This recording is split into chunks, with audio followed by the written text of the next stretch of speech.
Manche Menschen nehmen alle Schwierigkeiten und Schicksalsschläge leicht hin und können sogar über sich selbst lachen. Aber das gilt nicht für alle. Es gibt Menschen, über die man sich nicht lustig machen sollte, weil das lebensgefährlich sein kann. So war es auch in der heutigen Geschichte. Todd Kohlhepp wurde am 7. März 1971 in Fort Lauderdale, Florida, USA geboren. Als der Junge erst 2 Jahre alt war, beschlossen seine Eltern, sich scheiden zu lassen. Es gelang ihm nicht, eine herzliche Beziehung zu seinem Vater und seiner Mutter aufzubauen. Dennoch blieb er bei ihr leben. Todd erhielt den Nachnamen seines Stiefvaters McComb, als seine Mutter wieder heiratete. Aber auch zu ihm hatte er ein sehr schwieriges Verhältnis. Todd hatte immer große soziale Probleme und konnte nicht richtig mit Gleichaltrigen und anderen Menschen kommunizieren. In jedem Menschen, dem er begegnete, sah er einen potenziellen Rivalen. Schon im Kindergarten stritt er sich ständig mit anderen Kindern, prügelte sich oft und zerstörte fremdes Eigentum. Todd verhielt sich in jeder Situation aggressiv, als wäre er nicht in der Lage, seine Emotionen, darunter auch seine Wut, zu kontrollieren. Auch zu Hause war er nicht besonders freundlich. Schon in jungen Jahren begann Todd, Tiere grausam zu behandeln. Er tötete einen Goldfisch mit Bleichmittel und erschoss einen Hund mit einem Luftgewehr. Sadistisches Verhalten und Todd waren untrennbar miteinander verbunden. Diese schrecklichen Neigungen begleiteten ihn sein ganzes Leben lang. Noch in seinen frühen Schuljahren zog seine Mutter mit ihrem Stiefvater nach South Carolina. Die Frau beschloss erneut, sich von ihrem neuen Ehemann zu trennen, was 1982 geschah. Bereits im nächsten Jahr lernte sie einen neuen Mann kennen und heiratete ihn. Todd war zu diesem Zeitpunkt 12 Jahre alt. Trotz seines jungen Alters war er fast täglich Ursache für Konflikte im Haus. Der Junge war so unkontrollierbar und aggressiv, dass seine Mutter und sein Stiefvater um ihr Leben fürchteten und ihn in eine psychiatrische Klinik einweisen ließen. Das half jedoch wenig. Sie hofften, dass ein Umzug nach South Carolina seinen Charakter mildern und zu positiven Veränderungen führen würde, aber auch das blieb aus. Bald teilte Todd mit, dass es ihm hier nicht gefalle. Er wolle nun zu seinem leiblichen Vater ziehen. Seit der Scheidung hatten sie 8 Jahre lang keinen Kontakt und sahen sich nicht. Der Mann lebte in Arizona. Wahrscheinlich dachte der Sohn, dass er so ein neues Leben beginnen und einen neuen Blick auf das Leben gewinnen könnte. Nach dem Umzug nach Tempe, Arizona, wurde schnell klar, dass sich das Verhalten des Jungen nicht verbessern würde. Sein leiblicher Vater beschrieb seinen Sohn als einen Menschen, der nur Hass empfinden konnte. Hier wurde er auch mehrfach in psychiatrische Behandlung eingewiesen. Trotz aller Bemühungen verschlimmerte sich die Situation nur noch. Im November 1986 beging der problembelastete Teenager Todd sein erstes schweres Verbrechen. Zu diesem Zeitpunkt war der Junge erst 15 Jahre alt. An einem Samstag ging er einfach auf die Straße, wo er seine 14-jährige Nachbarin Christy Granada traf. Der Schüler täuschte sie, entführte sie, brachte sie zum Haus seines Vaters, klebte ihr den Mund mit Klebeband zu, fesselte sie, hielt ihr eine Pistole an den Kopf und vergewaltigte sie. Dieser Überfall war nicht provoziert. Er hatte zuvor kaum Kontakt zu seinem Opfer gehabt. Sie hatten sich nur gegrüßt, wenn sie sich zufällig begegneten.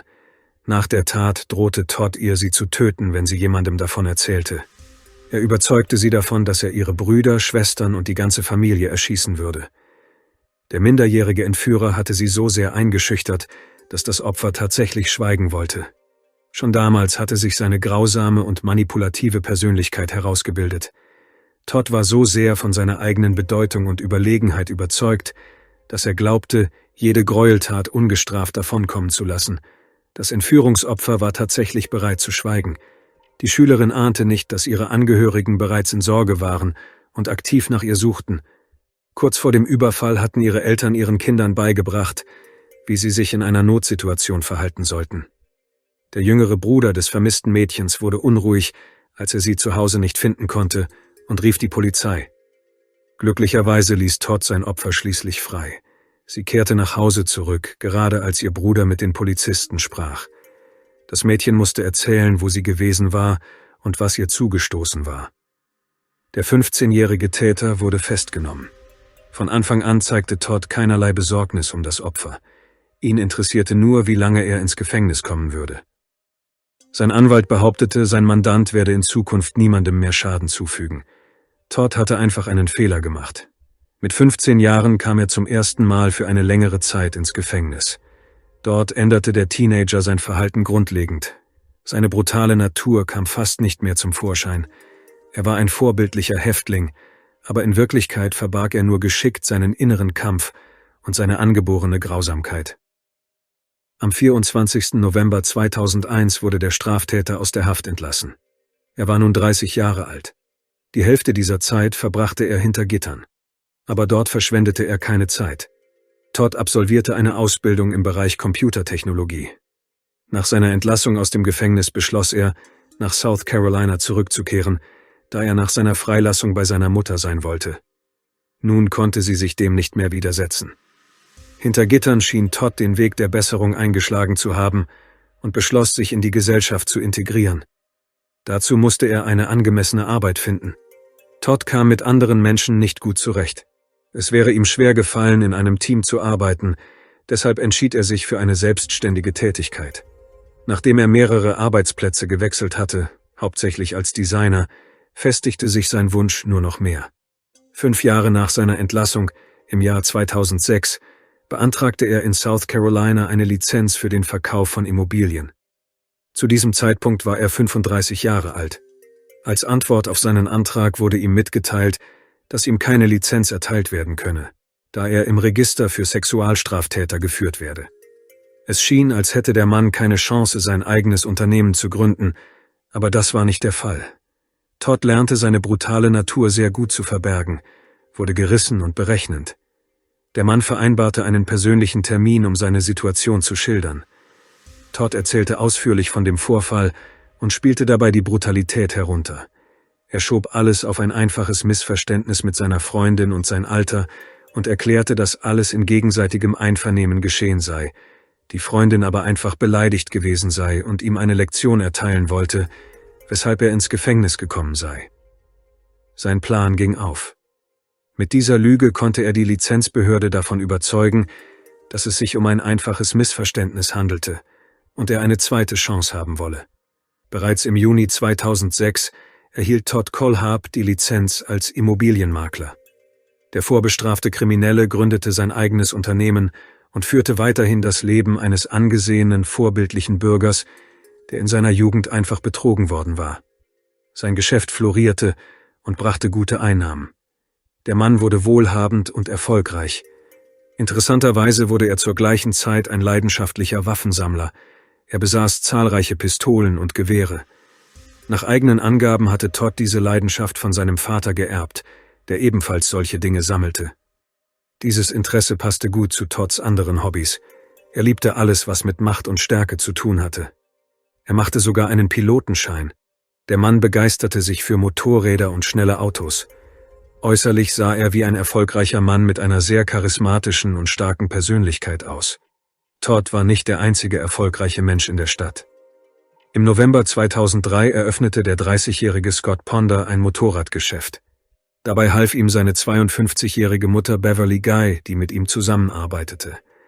Auch der Mann hatte eine Leidenschaft für diese Art von Fortbewegung. Dieses Geschäft war für ihn die Erfüllung eines Traums. Er führte ein florierendes Geschäft. Todd schaute oft vorbei, um die Motorräder zu bewundern, und kaufte sich schließlich selbst eines. Scotts Verlobte Melissa zog 2002 zu ihm. Im Januar heirateten sie und im November 2003 erfuhr seine Frau, dass sie schwanger war. Das erste Kind sollte zur Welt kommen. Es schien ein glückliches Paar zu sein, das die beste Zeit seines Lebens verbrachte. Die Ponders ahnten nicht, wie radikal sich alles in nur wenigen Tagen ändern würde. Am 6. November 2003 fuhr Scott wie üblich mit seiner Frau zu seinem Autohaus. Seine Frau setzte ihn auf dem Parkplatz ab. Als sie vorbeifuhr, trafen sich ihre Blicke und Scott warf ihr einen Kuss zu.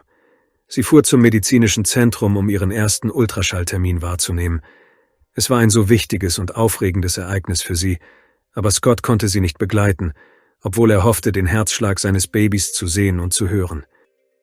Zu seinem Bedauern war der Geschäftsmann im Autohaus sehr beschäftigt und konnte seine Arbeit nicht einfach liegen lassen.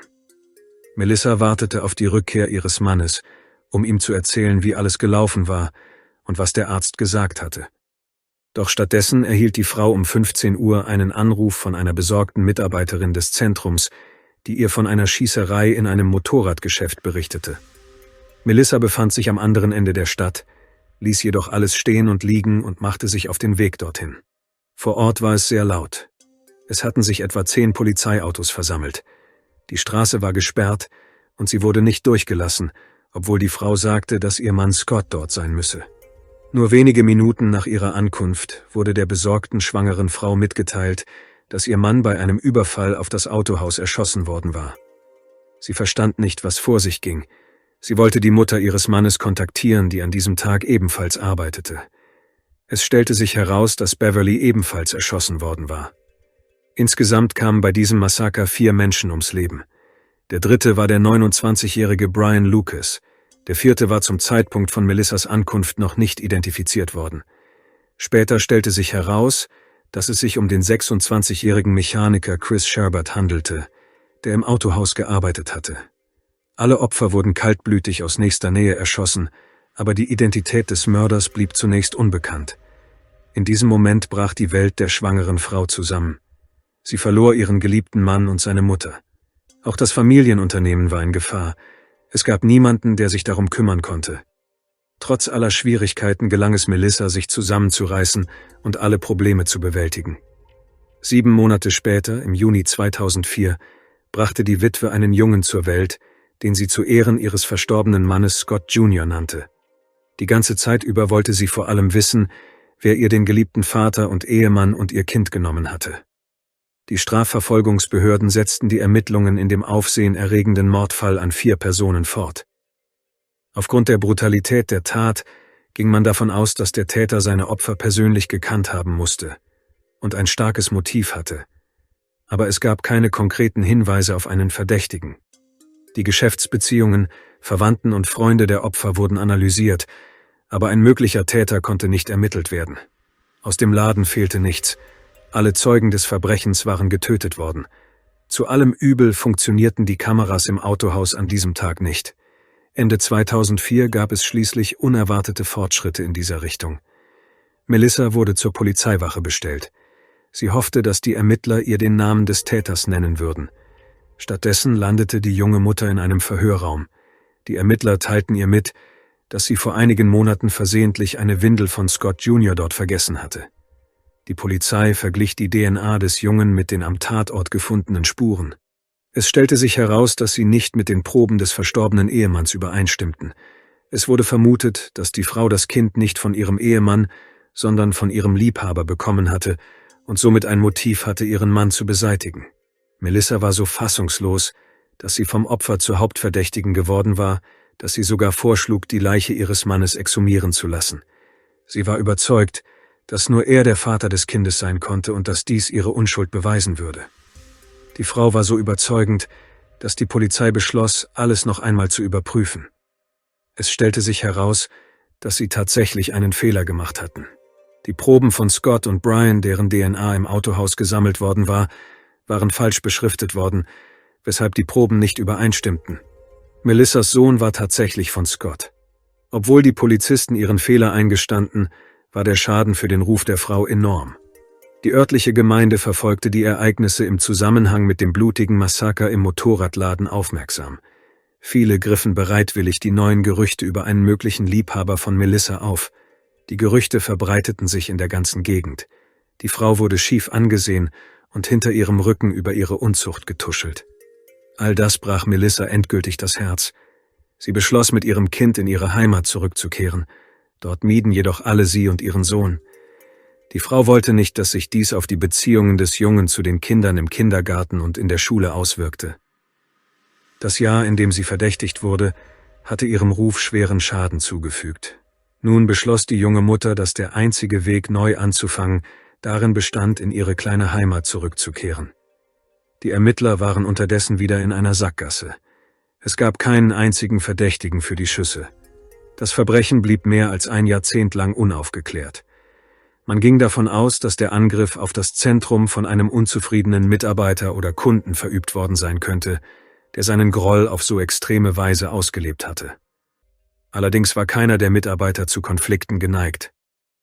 Scott hatte hier ein sehr angenehmes Arbeitsklima geschaffen. Verdächtige, unzufriedene Kunden konnten nicht gefunden werden. Es war einfach unmöglich, ein Motiv für den Angreifer zu finden. In dieser Zeit ging es dem Mann sogar sehr gut. Der Mann verfeinerte seine Fähigkeiten und baute sich eine Karriere als einer der besten Immobilienmakler auf. Spartanburg, South Carolina. Das ging so bis 2015. Dann kaufte der 44-jährige Makler ein riesiges Grundstück in Woodruff. Es schien, als wolle er ein Haus bauen, wofür er ein so großes Grundstück gekauft hatte. Nach dem Kauf wies er die örtlichen Jäger an, sich von seinem Land fernzuhalten und erklärte: Eure Jagdtage sind vorbei. Er hatte tatsächlich vor, diesen Ort radikal zu verändern, aber nicht ganz so, wie sich viele vorgestellt hatten. Am 22. Dezember 2015 wurden der 29-jährige Johnny Coxey und seine 25-jährige Frau Megan als vermisst gemeldet.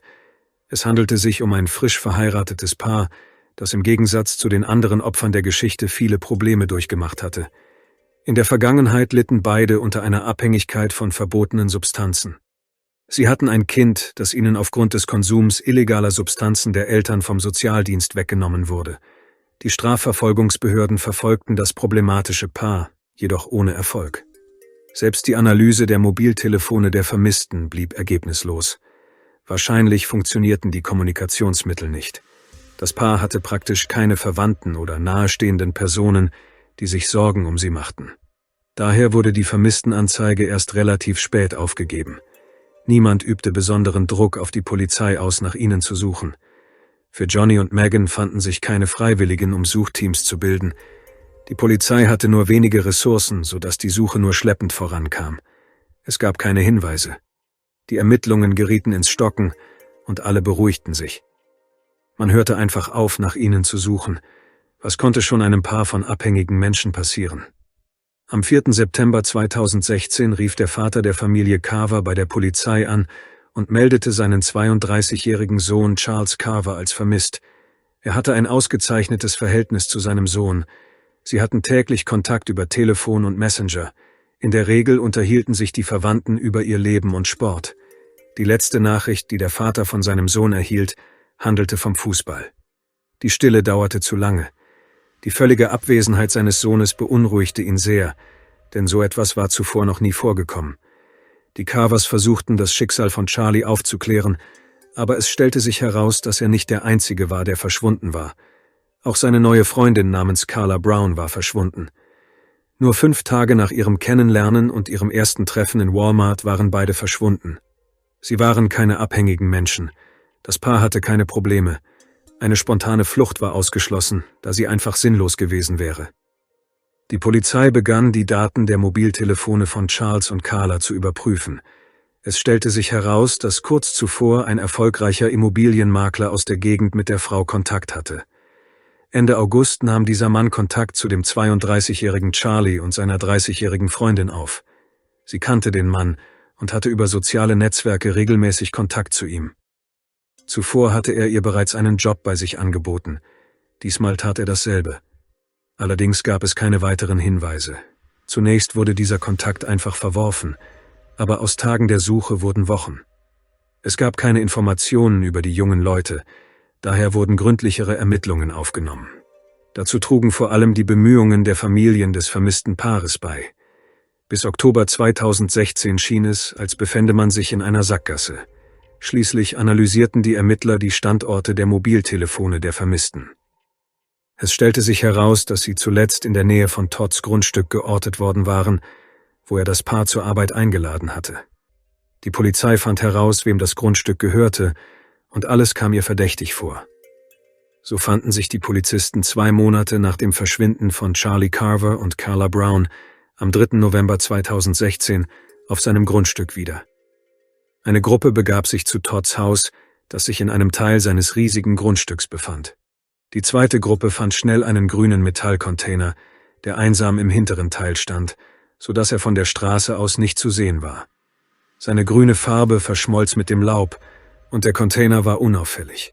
Als die Beamten lauschten, stellten sie fest, dass sich jemand im Container befand. Es dauerte ziemlich lange, alle Schlösser zu knacken und die Ketten zu durchtrennen, die den Eingang versperrten. Als die Polizeibeamten den Container betraten, fanden sie Carla darin, mit Ketten gefesselt, gefoltert, ausgemergelt, aber am Leben. Charlie war nicht zu sehen. Sie erklärte, dass er schon lange tot sei. Nach Angaben der Gefangenen hatte er ihr angeboten, mit ihrem Freund einen Nebenjob zu machen und sie zu seinem Grundstück gebracht. Sobald sie aus dem Auto ausgestiegen waren, griff er sie an. Er schoss dem Jungen 3-mal in die Brust. Charlie starb sofort, während der Angreifer Carla in Ketten legte und in dem Container zurückließ, wo sie 2 Monate lang festgehalten wurde. Als Todd darüber informiert wurde, dass auf seinem Grundstück eine Gefangene gefunden worden war, gab er sich überrascht und versuchte alles zu leugnen. Das war jedoch sinnlos, da das Opfer seiner Folterungen detailliert schilderte, dass er es war, der sie angegriffen hatte. Die 30-jährige Carla Brown wurde nach 65 Tagen in Gefangenschaft befreit. Sie erzählte, dass der Täter sie 2-mal täglich vergewaltigt hatte. Er war sehr brutal, folterte sie oft und behandelte sie wie sein Eigentum. Sie ertrug all das, weil sie Angst hatte, sich zu wehren und einfach hoffte, dass man nach ihr suchen und sie bald finden würde, was auch geschah. Carla war sich sicher, dass sie getötet worden wäre, wenn sie sich gewehrt hätte, so wie ihr Freund. Bei der Untersuchung des Geländes um den Container herum entdeckten die Polizisten 3 flache Gräber. In einem befand sich die Leiche von Charlie, in den beiden anderen ebenfalls Leichen. Alle waren bekleidet. Von weiteren Opfern wusste Carla nichts. Erst die Analyse der Zahnunterlagen ergab, dass es sich um die vor einem Jahr verschwundenen Megan und Johnny Coxey handelte. Ein Motiv für die Entführungen und Folterungen konnte nicht gefunden werden. Es gab keine Verbindung zwischen den Opfern. Sie kannten sich nicht einmal. Nur der Täter selbst konnte dieses Geheimnis lüften. Der 45-Jährige wurde verhaftet und saß hinter Gittern. Bei der ersten Vernehmung versuchten die Ermittler, Einzelheiten über die Verbrechen zu erfahren und ein Geständnis zu erlangen. Es stellte sich heraus, dass der Vergewaltiger und Mörder tatsächlich mit den Behörden kooperieren wollte, aber anstatt von den Leichen und der lebenden Frau auf seinem Grundstück zu erzählen, berichtete er etwas anderes. Mit unverhohlenem Stolz begann der Mörder von der Schießerei vor 13 Jahren zu erzählen. Todd Kohlhopp gestand, dass er Motorräder liebte und oft zu dem Autohaus fuhr, in dem Scott mit seiner Familie arbeitete. Der Besitzer des Geschäfts hatte sogar begonnen, sich freundschaftlich mit ihm zu unterhalten, da er sich an seine Besuche gewöhnt hatte. Todd kaufte dort ein Motorrad, das ihm später nicht mehr gefiel, weshalb er sich lange nach anderen Modellen umsah. Dann beschloss Todd, sein Motorrad, das ihm nicht mehr gefiel, zurückzugeben. Scott weigerte sich jedoch, es zurückzunehmen und verspottete ihn sogar, was den Mörder sehr verärgerte. Er zeigte seine Wut nicht, aber die Bosheit wuchs. Irgendwann beschloss Todd, zum Autohaus zu gehen, um sich zu rächen. Am 6. November 2003 kam er wie immer in den Laden, schlenderte zwischen den Motorrädern umher und wartete, bis keine anderen Kunden mehr da waren. Dann zog er eine Pistole und begann, die Angestellten kaltblütig zu erschießen. Die letzten waren Brian und Scott. Sie konnten noch reagieren und versuchten zu fliehen, aber die Kugeln des Täters trafen sie direkt vor der Eingangstür. Da der Mörder ungestraft davonkam, begann er sich unantastbar zu fühlen, was die Situation nur noch verschlimmerte. Er war nicht mehr zu stoppen. Er war blutrünstig. Neue Verbrechen seinerseits waren nur noch eine Frage der Zeit. Als er von der Schießerei im Motorradladen erzählte, zeigte er offensichtlich nicht die geringste Reue über das Geschehene. Im Gegenteil, er schien stolz auf sich zu sein. Wie viele Serienverbrecher wollte er andere Menschen beeindrucken. Für ihn waren Morde ein Mittel, um Anerkennung zu erlangen. Nach all diesen Enthüllungen kontaktierten die Ermittler Melissa, Scotts Witwe. Sie war schockiert, dass nach 13 Jahren endlich klar wurde, was in dem Autohaus passiert war und wer hinter der Schießerei steckte. Am meisten schockierte sie die Ohnmacht der Behörden, denn die Ermittler hatten sogar versucht, sie zu beschuldigen, konnten aber nichts tun, bis erneut Blut floss. Wären die Polizisten nicht auf Todds Grundstück gegangen, um nach Charlie und seiner Freundin zu suchen, wäre der Fall wahrscheinlich nie aufgeklärt worden. Bei den Verhören war der selbstgefällige Verbrecher nicht zu bremsen. Mit Vergnügen begann er, Details anderer Verbrechen zu schildern, darunter auch den Mord an dem frisch verheirateten Paar. Der letzte Ort, an dem Megan und John lebend gesehen wurden, war Todds Grundstück. Er hatte ihnen auch Arbeit auf seinem Grundstück angeboten. Natürlich nahm das Paar, das in finanziellen Schwierigkeiten steckte, das Angebot gerne an. Der Mörder tötete sie nicht sofort, sondern lullte sie zunächst in Sicherheit, indem er ihnen einfache Arbeit für gutes Geld anbot. Der Mann nutzte einfach die Situation aus, damit sie so viel Arbeit wie möglich auf dem Grundstück erledigten. Aber schon nach dem ersten Treffen mit ihm waren beide Menschen zum Tode verurteilt. Zunächst beobachtete er sie aufmerksam und erkannte ziemlich schnell, dass sie das ideale Opferpaar waren, nach dem niemand suchen würde. Wie sich herausstellte, schlug der Immobilienmakler, der sich bereits ihr Vertrauen erworben hatte, dem frisch vermählten Paar am 19. Dezember 2015 vor, erneut auf sein Grundstück zu kommen und dort einige Trümmer zu beseitigen. Er holte das Ehepaar selbst ab und fuhr es in einen abgelegenen Teil seines Grundstücks. Sobald beide aus dem Auto ausgestiegen waren, schoss er zuerst auf Johnny. Der junge Mann war sofort tot, seine Frau war wie gelähmt und wartete verwirrt auf ihr Schicksal. Der Mann wollte sie jedoch nicht sofort töten, so wie Carla. Hier stand ein großer Metallcontainer, der als mobiler Lagerraum diente. Nun wurde er zu einer Folterkammer für Megan. Sie verbrachte etwa eine Woche hier, versuchte mehrmals zu fliehen und legte sogar Feuer. Er gestand, dass sie sich wie ein eingesperrtes Tier verhielt, zu viele Probleme machte, weshalb er beschloss, sie loszuwerden. Er schoss ihr kaltblütig in den Hinterkopf. Im Gegensatz zu ihr war Carla gehorsam. Genau das rettete ihr das Leben. Neben dem Container, der als provisorisches Gefängnis diente, befand sich bereits Johns Grab. Er grub ein weiteres Loch, in dem er Megan begrub. Danach kehrte er zu seiner Arbeit als Immobilienmakler zurück und verhielt sich, als wäre nichts geschehen. In Wirklichkeit suchte er nach einem neuen Opfer für seine Folterungen. Nach Todd Kohlhepps Geständnissen belief sich die Liste seiner Verbrechen auf mindestens 7 Morde sowie die Entführung einer Frau. Natürlich hätten die Ermittlungen und Gerichtsverfahren zu allen Vorfällen enorm viel Zeit und Ressourcen in Anspruch genommen, weshalb Todd Kohlhepp lebenslange Haft anstelle der Höchststrafe angeboten wurde, wenn er sich offiziell zu allen Verbrechen bekennen würde. Er nahm das Angebot an. Am 26. Mai 2017 wurde der Serienmörder zu 7 lebenslangen Haftstrafen verurteilt, eine für jedes getötete Opfer. Hinzu kamen weitere 60 Jahre für die Entführung von Carla Brown. Im Juli 2019 nahmen die Opfer der Verbrechen von Todd Kohlhepp an einer Anhörung in einem Zivilprozess wegen widerrechtlicher Tötung teil. Ihr Ziel war es, eine Entschädigung von der Firma zu erhalten, die dem Mörder gehörte. Die Frau, die er mehr als 2 Monate lang gefoltert hatte, beschrieb detailliert, was sie in diesem unglückseligen Container erlebt hatte. Die ständige Gewalt und die Schmerzen, die sie erlitten hatte.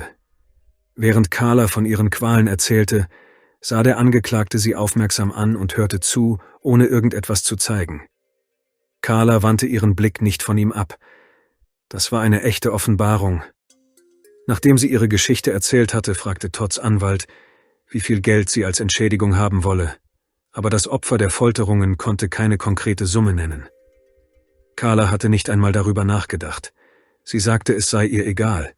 Das Hauptziel war es, den Täter zu sehen, ihm in die Augen zu schauen und damit sich selbst und ihre Ängste zu überwinden.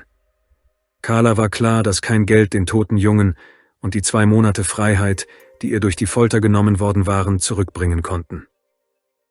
Dann fanden die Anhörungen statt, die von der Familie von Scott Ponder initiiert worden waren. Seine Witwe Melissa beschrieb ebenfalls ausführlich, was sie durch den Tod ihres Mannes durchgemacht hatte, wie es war, einen Sohn ohne Vater großzuziehen. Der stärkste Moment in diesem Prozess war, als der 13-jährige Junge mutig an dem Mörder vorbeiging, ihm direkt in die Augen sah und ihm sagte, dass er ihm vergebe. Melissa war stolz auf Scott Jr. Sie war überzeugt, dass sein Vater, wäre er noch am Leben, diese Tat zweifellos gewürdigt hätte. Der Junge zeigte eine Stärke und Reife, die für sein Alter ungewöhnlich waren. Im August 2020 wurde Todds Vermögen beschlagnahmt und der Erlös an die Familien der Opfer ausgezahlt.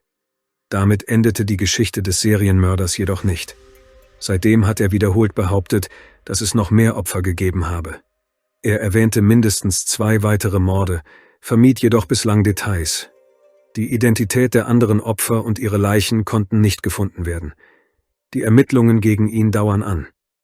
Die Polizei geht davon aus, dass er seine Arbeit als Immobilienmakler genutzt haben könnte, um Menschen näher zu kommen, in ihre Häuser einzudringen und Verbrechen zu begehen. Bislang gibt es jedoch keine Beweise für diese Vermutungen. Alle Bekannten beschrieben Tod auf unterschiedliche Weise. Eine Kundin, die ein Haus verkauft hatte, erinnerte sich an ihn als äußerst kontaktfreudigen Menschen und Profi in seinem Fach. Dabei habe er oft über seine Schusswaffen gesprochen und aktiv mit ihr geflirtet. Eine Mitarbeiterin des Immobilienmaklers beschrieb Todd als aufbrausend und aggressiv, der sich nicht beherrschen könne. Ein anderer Kollege erzählte, dass er oft sogar bei der Arbeit Filme für Erwachsene angesehen habe. Bekannte berichteten, dass er häufig ein Restaurant besucht habe, wo er Kellnerinnen belästigt habe. Er hatte den Ruf eines echten Frauenhelds. Es stellte sich heraus, dass eines seiner Opfer, Megan Coxey, in diesem Restaurant gearbeitet hatte. Wahrscheinlich hatte er sie dort kennengelernt. Auf dem Marktplatz veröffentlichte er beängstigende Bewertungen. In einer Bewertung zu einer Schaufel mit klappbarem Griff riet er beispielsweise, diese im Auto aufzubewahren, falls man einmal Leichen vergraben müsse und die normale Schaufel zu Hause vergessen habe.